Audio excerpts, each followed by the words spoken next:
मेरी देवरानी की नज़र मेरे शौहर पर थी।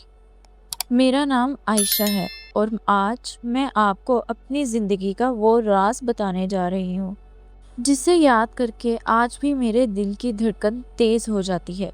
मैंने कभी नहीं सोचा था कि जिस लड़की को मैं अपनी छोटी बहन समझती थी वही मेरी खुशियों पर नज़र रखे बैठी होगी। एक शाम बिलाल ऑफिस से वापस आए। मैं किचन में चाय बना रही थी कि अचानक सायरा मुझसे पहले ट्रे उठाकर ड्राइंग रूम में चली गई। मैंने सुना वो मुस्कुराते हुए कह रही थी, भाईजान आप बहुत थके हुए लग रहे हैं, आज मैंने खास आपके लिए चाय बनाई है। बिलाल, शुक्रिया, लेकिन तकलीफ क्यों की? सायरा, आपके लिए कोई तकलीफ नहीं होती। ये सुनकर मेरे दिल में अजीब सा एहसास पैदा हुआ।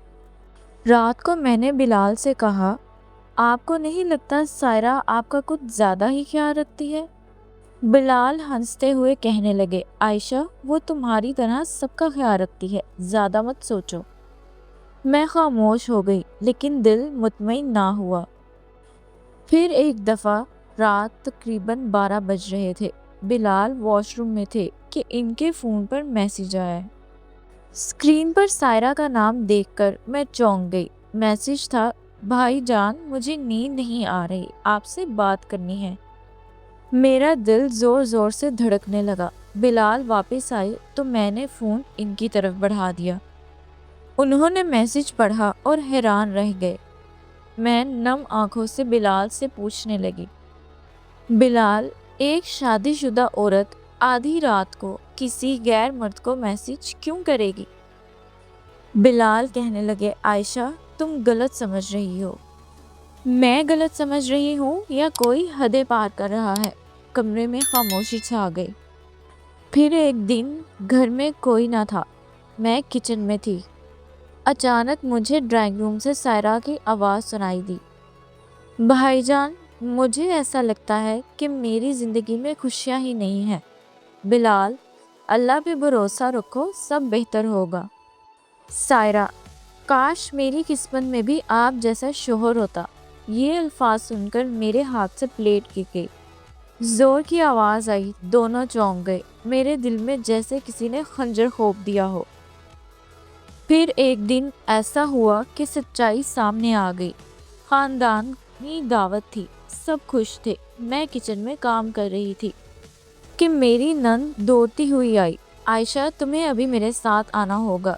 इसकी आवाज़ में घबराहट थी। हम दोनों लॉन की तरफ गए तो सायरा और बिलाल बैठे थे। मैंने सायरा को कहते सुना, आप जानते हैं भाईजान, अगर मेरी शादी आपसे होती तो मेरी ज़िंदगी बहुत मुख्तलिफ होती। मेरे कदम जैसे ज़मीन पर जम गए। मेरे कानों पर यकीन नहीं आ रहा था मुझे।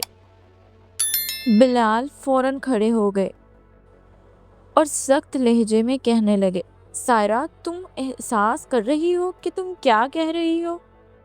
सायरा रोने लगी। मैं क्या करूं, दिल पर अख्तियार नहीं रहा। ये सुनकर मेरी आंखों से आंसू बहने लगे। उस रात मैं बहुत रोई। बिलाल, आयशा मेरी तरफ देखो। मैं खामोश रही। मेरी ज़िंदगी में तुम्हारे अलावा कोई नहीं है। मैं रोते हुए कहने लगी, फिर अल्लाह ने मुझे ये दिन क्यों दिखाया? बिलाल, शायद ताकि तुम जान सको कि मैं हर हाल में तुम्हारा हूँ। मैं और तेज़ रोने लगी। बिलाल ने मेरा हाथ पकड़ लिया।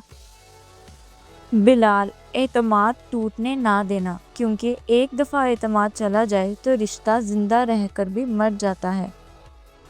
इस वाक़ये को कई साल गुजर चुके हैं। मेरी देवरानी अपनी गलतियों की सज़ा भुगत चुकी है, लेकिन जब भी मैं इस वक्त को याद करती हूँ तो एक बात ज़रूर सोचती हूँ, कभी कभी घर के दुश्मन बाहर नहीं होते, वो हमारे अपने ही होते हैं, जिन पर हम सबसे ज़्यादा भरोसा करते हैं।